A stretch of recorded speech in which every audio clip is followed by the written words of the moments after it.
Oh, yeah. What was the story yet? Say it quick. I didn't hear it. Brenda didn't hear the story. They lived with us, you know, they lived in Belleville, and we lived in Waterloo. And every Saturday, Gary had off from school, and Louise had to play nurse sometimes on Saturday. So he'd bring Mark to our house and eat dinner there. Now I'm getting off my track, but one day I had Just a second, Mother. She's telling a story quick. Just a second. Well, go ahead. I'm getting off the track, but anyway, one day I always knew they were coming Saturday for dinner. So I had roast beef or roast pork or something, potatoes, the usual thing for us all. So, we'll see you. Okay. There's folding chairs downstairs. Okay, thanks. Bye, Rod. So, well, Gary went home and told that to Louise, 10:30. and Louise got so hungry for roast beef, she went and fixed one. Oh, gee. She what? She fixed one the next day after they'd had it at my place. So then Gary would play with wood outside and make wood, and Mark would help him. Then at noon, it was time for Mark to take a nap. Are you saying So goodbye because you're leaving Gary or would somebody stick him else in is Henry's leaving? bed, and he would take a nap right there. And I had promised him if he would take a Yeah, nap, well. I'd give him something when he woke up. Do you know that? Yeah. We'll be I right asked with him tonight what it was, and he knows what it was. Marshmallows. Candy corn Yeah. and marshmallow. Right. He knew that. Oh, gee. Okay, so finish your story about Uncle Mia. Well, then Gary is so mannerly and such a polite gentleman and everything. He couldn't stand everybody calling Henry Heine. Henry. So he tried to teach Mark to say Uncle Henry. Uncle Heine. You know, Heine was his nickname. Not the Heine you're thinking of. Is she talking to Tiffany or what?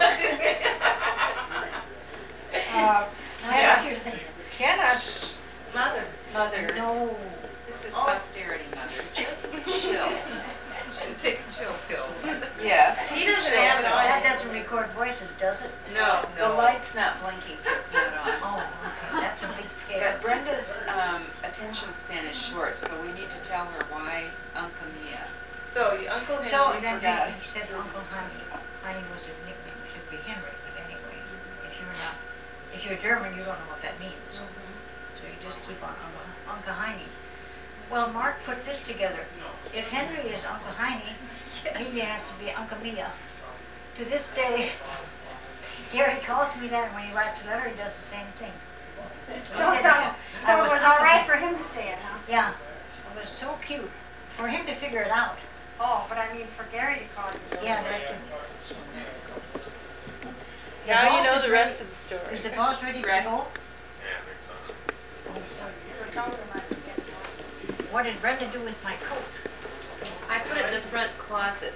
Oh, okay. All these people without shoes on.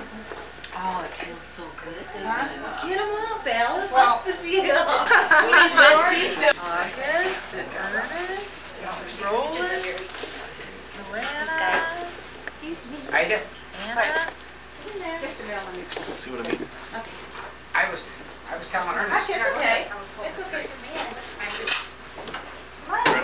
Brenda. I will do. Don't give me. Well, that's good. I can't even see your feet. Okay, 1, 2, 3. You know. Okay, Roland. Okay, now I want you to all tell what year you were born. What? Roland, what year were you born? 14. Mother. 24. 24. And Ernest. 22. 22. August. 12. 12. Amelia, 1911. Million. Vera, 1915. Wow.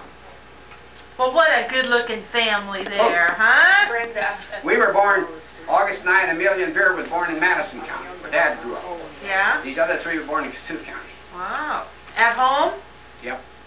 They were born. You were all born at home. and Sit down. and Otto was Sit down born there, Roland. Sit down. where we in the house we lived in. Oh, on the farm. You're on camera, kid.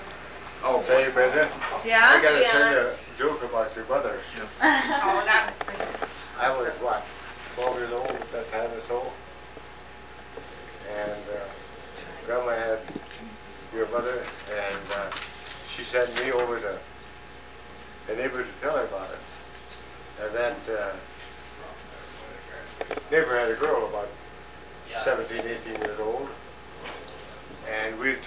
day before, and she cooked for Thrashers that day. And then your mother was born that night, and you sent me over to David to tell her about it, and that girl said, well, I thought Mrs. Bernaus was getting awful big, and it made me so mad I couldn't see that my mother was any bigger than she ever was.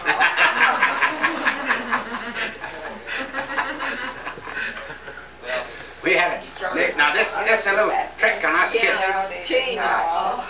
We had a neighbor a mile east of us, see, and they had kids by the litter.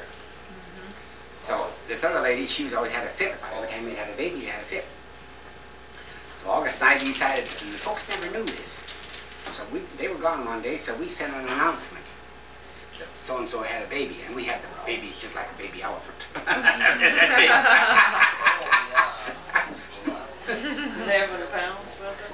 We had maybe 14 or 15, I don't know. I've got to tell you another joke about Otto, your mother. Sure. You never knew Otto then, did you? No, see? She was born 2 years younger than Ida. And when he grew up and was probably 3 or 4 years old, somewhere in there, why, he wasn't afraid of nothing. An elephant didn't bother him any. Just absolutely afraid of nothing. And your mother was deathly scared of mice. Oh, still, I bet you today that if you set your mother and my sister Amelia on the floor and there's a mouse went across, I'd be afraid to bet who'd get on that table first. It'd probably be me. Would be you? I can't stand them either. Well, now I guess I know now I get where I get that. So anyway, they were talking about mice for some reason or other, and your mother was just petrified. She just was so scared of mice, and oh well, who's afraid of a little mouse? And Otto said to Ida, well, the mice, they can't hurt you. What would a mouse do? Well, Ida said they could crawl up your leg. Oh, Otto said, what do they want up there? But your mother didn't take any chances, I'll tell you that. Put it down. I have to look at it to be on. Tell Gilmore that. See, the light's not on. I'm just holding it. Yeah, sure. Forrest. Forrest, come here. Oh, I think you're being big. Nothing, an elephant or nothing was bothered him. And she got to talking to my mother about mice. And Otto said, oh well, mice, who's afraid of a little mouse? And I just said, well, she said, they could crawl up your leg. And Otto said, oh, what do they want up there? I got to tell you another joke about her. Wait. Hey? Ken heard me. Yeah. Okay, go ahead. What now? They had a little coop, and your mother took her washing someplace. I don't know where it was. To Grandma Falston. Huh? To Grandma Falston. Oh, yeah. And coming home, she spotted a mouse in the car somewhere. And I'm telling you, that car just flew wide open. And there was mud flaps on the back, and Vic said they just stuck straight out. They couldn't figure out why she was so scared, and she jumped out of the car and didn't take no clothes or nothing out. She said, there's a mouse in there. That was the ones that car got opened I'm up. surprised I was even in that car. Huh? Mother, what made you so afraid of mice? I don't know. I didn't like that squirrely little sneaky little stuff and that squirrely old tail. I'll take the mouse. I'll take care of the rats. That's right. And the snakes. I'll tell you what you can do. Get one of these little automatic mice that's got a tail, you know, runs on a battery. Set it down across here and you watch her go out that door. Jeff did that at the Chick Talk one time. Had a little plastic. Remember that little furry mouse that he had sitting by the door? She ran out the street. I don't remember that. Yeah.